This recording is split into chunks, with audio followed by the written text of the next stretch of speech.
not saying you have to love football. We all have different likes and dislikes, people. Personally, I'm not a fan of the avocado. I just don't like the mouthfeel. But if you're someone who loves football, truly loves it, well, my sportsbook app might be the greatest thing that has ever happened to you. Must be 21. Gambling problem? Call, text, or chat our confidential and toll-free helpline at 1-888-532-3500. Progressive presents Forced Metaphors about bundling your home and auto. In sports, 3 goals is a hat trick. And when you bundle your home and auto with Progressive, you get a hat trick of great savings and round-the-clock protection. So you might be thinking, wait, that's 2 things. A hat trick is 3. But in this metaphor, great savings counts as 2 goals, and so does round-the-clock protection. So it's like 4 goals, and that's more than 3. It's basic math. Forced Metaphors. Presented by Progressive. Bundle and protect today. Progressive Casualty Insurance Company and Affiliates. Discount not available in all states or situations. Hello, everyone. Welcome to Scary Time. I'm Greg, host and curator of all the shows on Indie Drop-In Network. Every week, I find an episode I think you will love from an independent podcast creator. If you like what I do here, you can send me a tip at buymeacoffee.com/Indie Drop-In. Today's episode is from Life Paranormal with V. V and her guests discuss their own paranormal experiences, legends, cryptids, and so much more. If you love this episode, you can subscribe to Life Paranormal with V using the links in the episode description. Enjoy the show. Begin.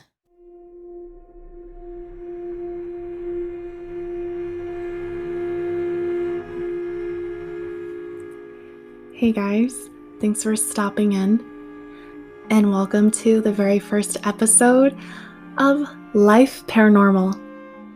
This is V, and I'll be bringing to you all of my first-hand encounters with the paranormal world. All that and more here on the show. We'll be getting into all things supernatural, unexplained, and yes, spirit-related. I have been doing this for a very long time. Not so much doing as living. I've been for 33 years living as a clairvoyant, clairaudient, and clairsentient, so I am very much experienced. There's never a day that I don't have an experience with spirit, so my life is just mysterious, I guess. Very unexplainable for others, but me, I pretty much get the whole picture. I really want to do this show for all of you out there who enjoy hearing ghost stories and love the thrill of getting scared. And if you're like me, then this is going to be a really great show for you. I don't want to do so much commentary, but I do want to talk about a little bit of the history of why I'm doing this. So growing up as a clairvoyant and experiencing everything that I have, it's been very lonely and confusing and at times very scary to not be able to talk to other people about what you're experiencing, because it's so just frightening to, especially when you're a young person, to be, how are you going to be viewed or portrayed to other people? Or not only that, more afraid of the people you love and how they're going to think about you. And I hope that this show, yes, we're going to tell scary stories. Yes, we're going to be talking about demons and UFOs and everything unexplainable. It's going to get pretty creepy. But you know what? This is so much more than that. If there is any of you out there, any young kid or hey, adult, you've felt like this all of your life and you've been too afraid to say anything, I really, really hope that you can take something from the show, and that's bravery. To not be afraid to be who you are and not care about what other people think. And I hope that this show can give you that freedom, because I do think that the world of the supernatural gives you that. There's this freedom and just letting go and being open. So with that being said, let's get into the scary stories, guys. And happy pre-Halloween week. This is Spirit Week. I'm so excited because this is my favorite holiday of the entire year. Halloween is life. Every day's Halloween for me. I know people say that all the time. Halloween is life. I'm like, actually, this is my life. So I live it and I breathe it. I want you to get comfortable. If you're out driving or if you're home in bed, be safe, but get cozy and let's settle in. Let's do this. Grab some Halloween candy. Maybe grab, I don't know, popcorn. I don't know what you do, but do it because we're going to get right into it. So we're going to start the show off with my firsthand encounters, and I'm going to start right at the beginning. I was about 2.5, 3 years old. Yes. We had moved to Colorado and lived there for quite some time in my early years as a child, and grew up there. It was beautiful. Loved it. And we settled into this really beautiful 2-story Victorian home. Beautiful white home with big white gigantic pillars in the top. And on the top level was, you'd go up the stairs, and the top level was the master bedrooms, living room, the kitchen, the dining room. And then you'd go out to our deck, and then the deck would go downstairs to the backyard, to like the garden area, and everything was just so beautiful. Great memories in that home. The best. You'd go downstairs, and it was like the energy was different.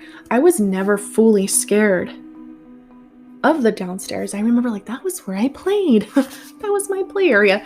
The only place I did not like was the guest bedroom. So when you went downstairs, you'd have the entertainment area where my dad kept his, we had our whole entertainment area there, the pool hall area where my dad made it as an office, and then the guest bedroom, and then you'd have the laundry room right there as well that had a door that led up to the backyard. Now the guest bedroom I did not like, and it had like such a very fun toy. I called it a toy because when I was small, a waterbed was like a toy, and if you grew up in the 80s and 90s like I did, then you remember waterbeds were fun, right? I used to love to just you'd lay on it, and it just, that was a staple of my childhood, the waterbed. So I liked the waterbed. What I didn't like is that the waterbed had to be in that room, because that room was so cold and scary to me. It didn't feel welcoming. I'm playing down there in the laundry room, and it's dark, and I'm fine playing in there, but I won't even go near that guest room. I have a lot of great memories of my childhood there. Like I just said, great memories. I remember my friends growing up there. My parents had friends, my dad's coworkers, and they had kids, so I was friends with them and some neighborhood people. So I remember a lot of the friends I had there. And one of the friends I remember very fondly was my friend Bob. And he was this really nice old man that would come and check in on me and say hi and see how I'm doing. And he was just a sweetheart. I never knew anything about Bob, just that he would come and visit. I saw him as like a neighbor. I would see Bob from time to time, not every day, but when he came, I'd be like, oh, hey. I'd see him a few times. I did see him walking around in our backyard, and I was like, oh, he would wave, and I'd wave back. He'd smile. I still remember his smile, guys. I remember exactly what he was wearing, his white long sleeve shirt and these like kind of blue pants. I still remember him to this day. But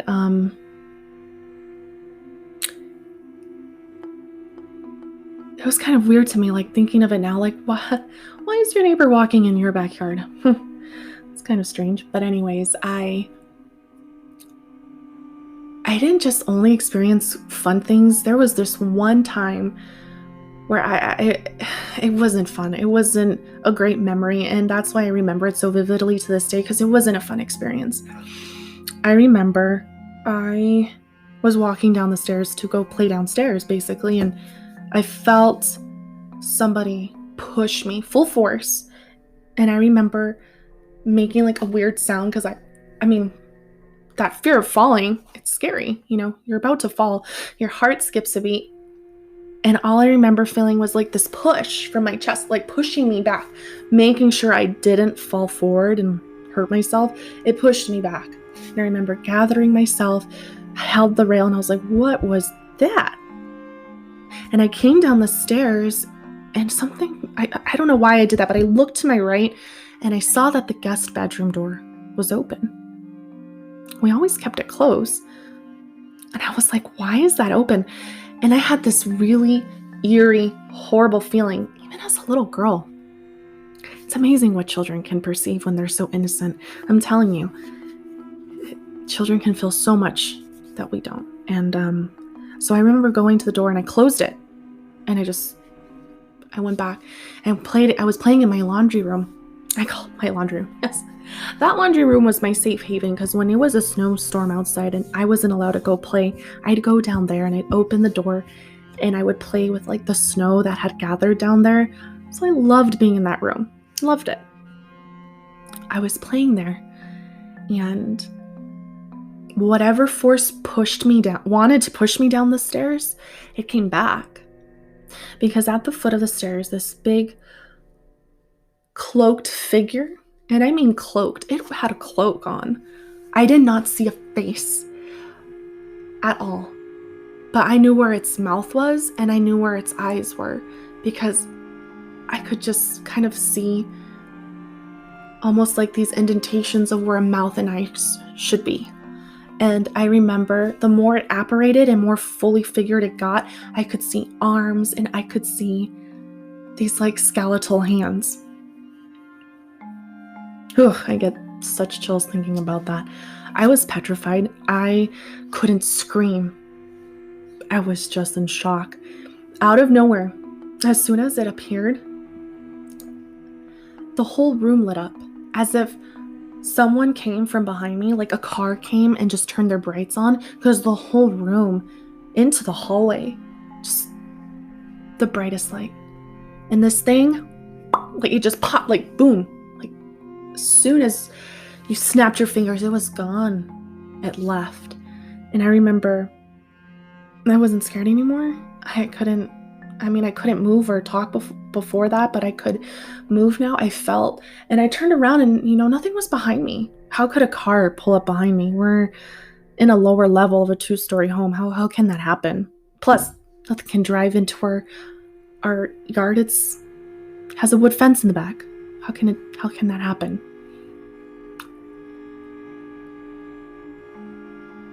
When we moved out of that house and we moved back to my hometown, years later, finding more about the history of that home and, talking with my mom and finding out about how, before we moved there, an elderly couple had lived there. And unfortunately, the husband had passed away from a heart attack. It was Bob. That was my Bob. I didn't realize that I was talking to a spirit the whole time. I had no idea I was seeing him. He was just like anybody else. The only thing I can remember that was slightly different was that Bob had like a haze around him. Not even like, it's kind of like when you open the windows in the morning and that gust of light comes in. It just dusts the room like very like lightly. It's just, that's how he had around him. Like he had like this, almost like this misty aura around him, but it was pretty. I didn't question it. I was like, oh. He was my Casper. He was definitely a friendly ghost. He was very sweet and protective, and I really do think it was Bob that day protecting me from that bad entity. And how I wish I could have brought Bob with me all my life, because that was the first time that thing has ever appeared to me.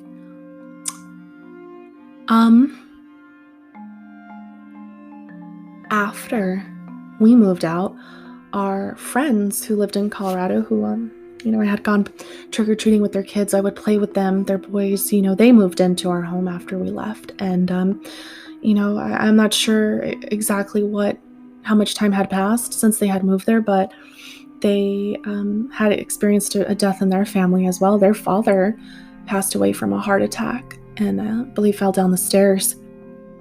You know what's crazy is when I think of Bob and when I would see, and it's crazy because I would talk to Bob, but I would also see something in my head, a vision of Bob on the floor face down by the stairs.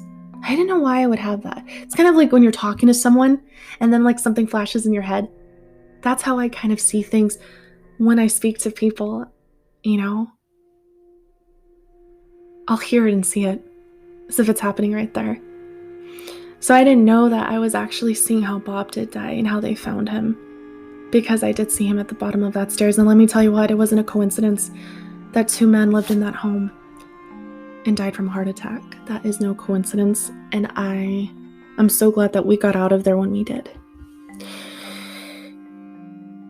That is not the very first time this has happened to me. Things seeming as if they're coincidence. Nothing in life is. Things happen because it's in a divine contract for it to happen. Period.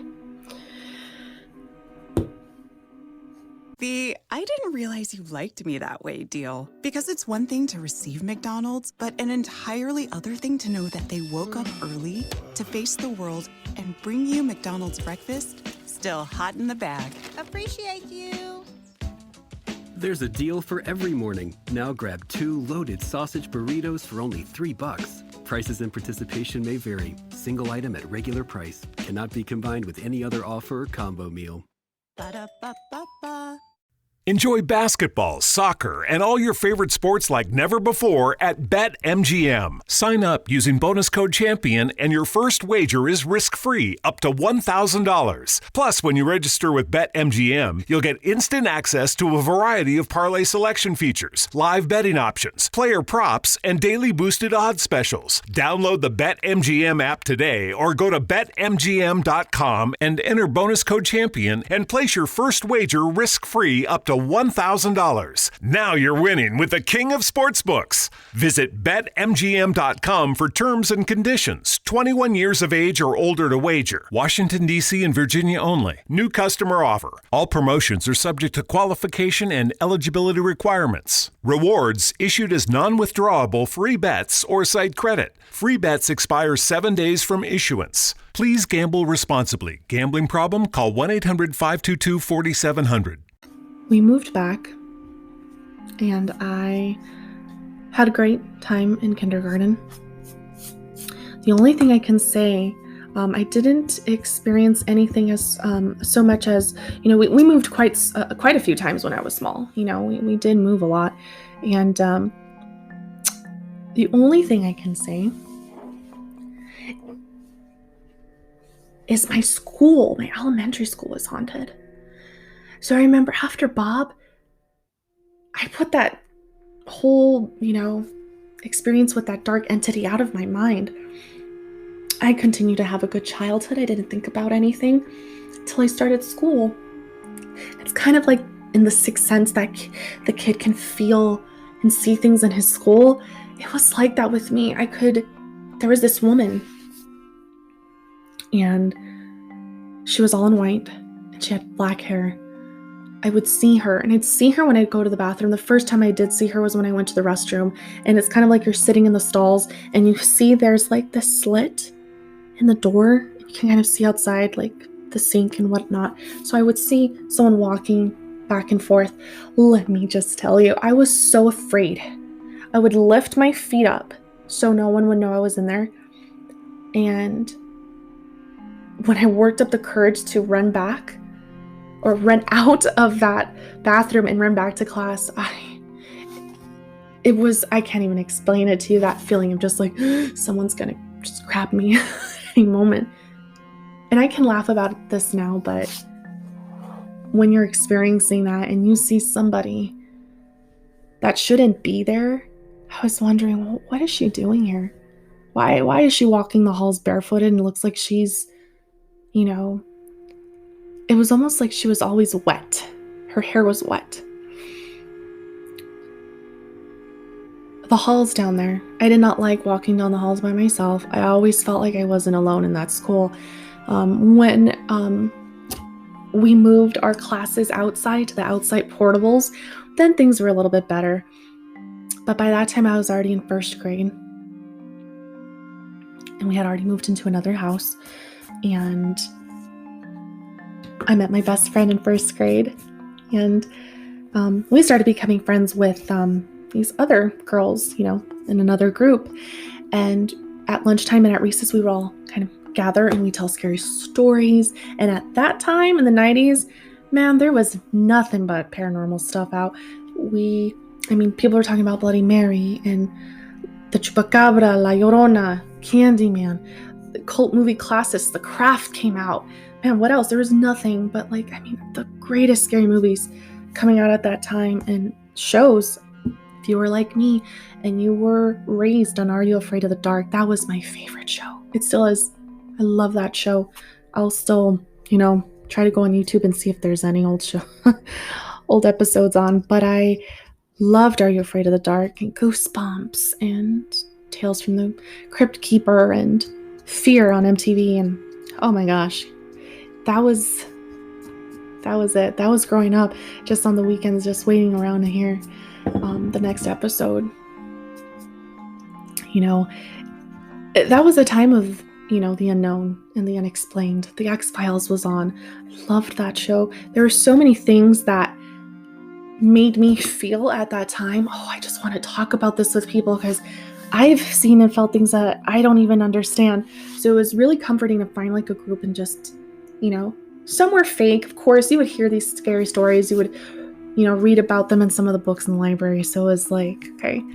But then the story started getting more intense and deeper. And I remember getting so scared. I loved it. Absolutely loved it. I didn't realize that at that time that we were going to start getting into other things other than stories. We started playing games. I know. It's around Halloween time, so we're going to start talking about all this. No, I didn't start doing the Ouija board at that age, and in fact, I've never done the Ouija board. It's been in my presence. I never did it, and I won't. I will not. Why? Because these little games are not games. Let me tell you why. So we thought we'd play a game one time in the back where the monitors wouldn't see us, and we were laying down, and we did this a few good times. It wasn't in a day, it was in a span of a week or two, but we would do the whole light as a feather, stiff as a board, light as a feather, stiff as a board. I'm thinking, oh my God, this isn't gonna work. But I remember as soon as I started changing my thinking, I think the other girls started changing the way they were thinking, we could do this. And when it actually did happen, we freaked out. We were oh my God, this is 2 or 3 inches off the floor. You run, you scream, you run away. You don't do it again. So I remember for a few weeks, we were nope, I don't want to do this anymore. No scary stories. No, please, no more. That didn't last, because we were back to telling scary stories again. And then the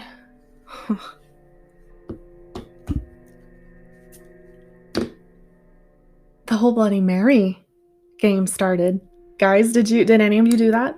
I mean, I did. When my friends at school were doing it, they went outside to the portables, and I was nah, you guys, you can go. I'm good. I'll stay outside.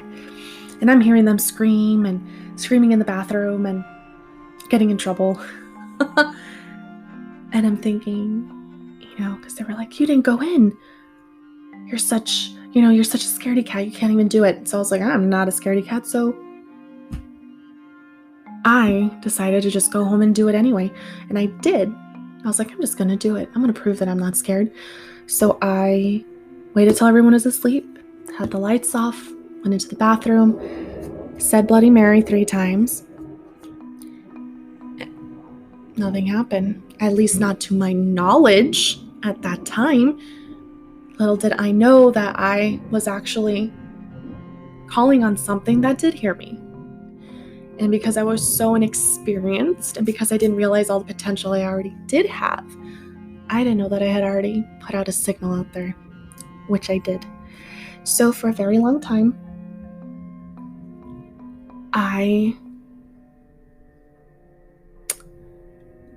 still to this day, it's even hard to talk about it, but I don't like mirrors. I don't keep them in my home. Yes, I have mirrors in my bathroom, but that's as far as I'll go. Because from that day on, I can't really stare into mirrors for a long time. Like, I'll do my makeup and my hair and we're good, but to really sit and stare in one, I will not do it. And we'll talk about more of those stories and more, but let's just get into how games really messed up not messed up, but how playing those games that I thought were silly really opened up a whole new realm that I didn't even know of. I wasn't even exposed to yet. And that dark entity that I had experienced wasn't even a minuscule amount of what I was about to open up to. So one day, one of the girls says, "Hey, let's go call out to the devil." And I remember thinking, you gotta be kidding me. I can't. But I still went and I did it. And it did not go good. I said what I had to on that basketball court with that red jacket over my eyes. And even if I did remember the words, I wouldn't repeat them on the air. But let's just say I knew from that moment that I did it, I opened myself up to something that I shouldn't have. I am not going to say anything until later. That was our story for tonight. I'm sorry if you can hear that. That's my dog. And I am going to put this show to a close. Let's put out that campfire right now. And let's say bye for now, guys. This is Halloween week. It's Spirit Week to all of you. Enjoy Halloween. Watch some more scary stories on TV and movies. And come back, subscribe, listen to it, like it, and tell all of your friends and all those you know who would love this show to come back next time. All that and more. We're going to follow up on the Devil's Game and what happened after. Not only that, what did I experience that night when I went home? We'll get into that and more, of course, here on Life Paranormal. This is V. Bye.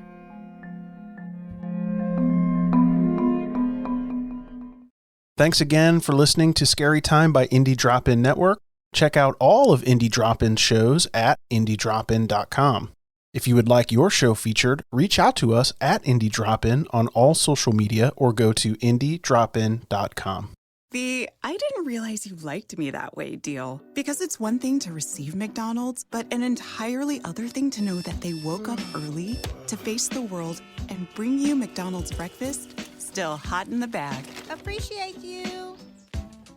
There's a deal for every morning. Now grab 2 loaded sausage burritos for only $3. Prices and participation may vary. Single item at regular price. Cannot be combined with any other offer or combo meal. Ba-da-ba-ba-ba.